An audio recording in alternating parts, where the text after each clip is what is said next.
Hello guys, welcome to my page. My name is Dr. Shweta Pandey. So today we will be talking about vaccination. So अब आप लोग ये सोच रहे हो कि आपने वैक्सीन ले लिया है तो आप कोविड फ्री हो चुके हो, कोरोना आपको कभी होगा ही नहीं. So this is really wrong. First thing, अगर आपने वैक्सीनेशन लिया है तो आपको कोरोना नहीं होगा. ये बहुत ही गलत चीज़ है, ये जो मार्केट में फैल रहा है कि वैक्सीनेशन के बाद में कोरोना नहीं होने वाला है. तो हम न्यूज़ क्यों देख रहे हैं कि even after first dose of vaccination, even after second dose of vaccination, health care workers are getting infected, getting covid positive. Y?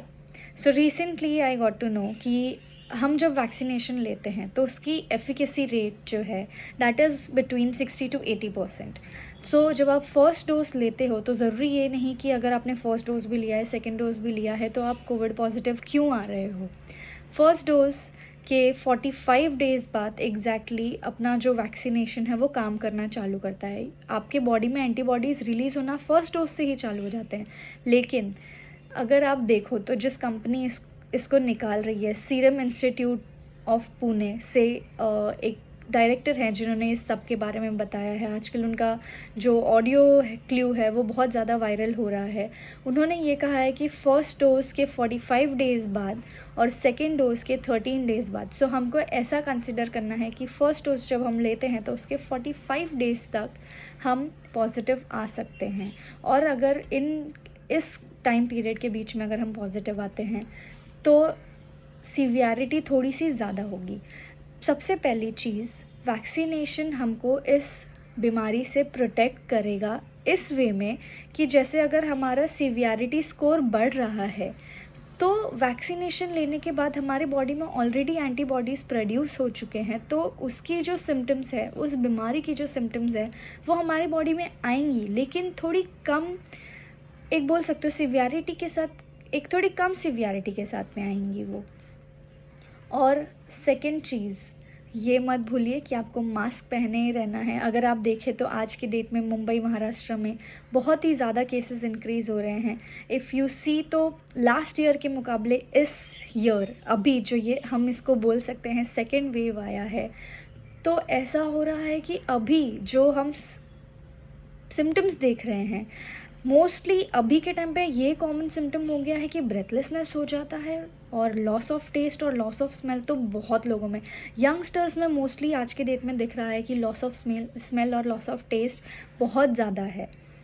तो अगर आपको ये 5 सिम्टम याद रखना है, fever, weakness, loss of taste, loss of smell and cough and या one more thing, breathlessness. अगर आप थोड़ा भी चल रहे हैं और आपको ब्रीदिंग डिफ़िकल्टी हो रही है तो प्लीज़ लेट मत कीजिए और एक RT-PCR टेस्ट करवा लीजिए. अगर आपको उससे भी डर लग रहा है तो आप एक CT स्कैन करवाइए. CT स्कैन में आपको पता चलता है कि आपको कोविड है या नहीं. Yes, you heard it right. सिर्फ RT-PCR से ही नहीं, बाकी के कुछ और टेस्ट्स भी हैं जिसमें आपको पता चल जाएगा. सबसे बेसिक टेस्ट है आपका चेस्ट एक्सरे. तो अगर आपको ऐसा लग रहा है कि आपको ब्रेथलेसनेस हो रहा है, बहुत फीवर भी काफ़ी दिनों से आ रहा है, तो इसको ये मत कंसिडर कीजिए कि ये नॉर्मल वायरल फ्लू है. और अगर आपको इनमें से कोई भी सिम्टम दिखता है और आप सोचते हो कि ठीक है ये वायरल फ्लू है, प्लीज़ अपने आप को क्वारंटाइन कर लें. आप आपके जॉब पर ना चले जाएं, क्योंकि इफ़ आप कोविड पॉजिटिव हुए आगे जाके तो मतलब है कि आपने बहुत सारे लोगों को ऑलरेडी ये स्प्रेड कर दिया है, which is really not good. क्योंकि अगर आज के डेट में आप देखें तो हम देख रहे हैं कि बस में, ट्रेन्स में ऐसे इतना ज़्यादा रश हो रहा है कि 2 मीटर, 1 मीटर क्या, आधी मीटर भी आप एक दूसरे से डिस्टेंस मेंटेन नहीं कर रहे हैं. तो प्लीज़ इट्स अ रिक्वेस्ट, जिस तरह से हम इतनी गति से आगे बढ़ते जा रहे हैं महाराष्ट्रियंस, तो हमें देखना है, हमें जितना हो सके उतना क्राउडेड प्लेसेस पे जाना अवॉइड करना है, स्पेशली जब हम बीमार हों. अगर आपको ऐसा लग रहा है आपको बहुत ज़्यादा वीकनेस है, फीवर है काफ़ी दिनों से, कफ है, तो मेरा बोलना तो यही होगा कि आप अपने आप को पहले ही क्वारंटाइन कर लीजिए. जॉब पर मत जाइए, प्लीज़ लीव एप्लीकेशन डाल दीजिए. Thank you. For any other information, you can directly DM me. I'm always there to help you guys. Thank you so much. I hope you enjoyed the video.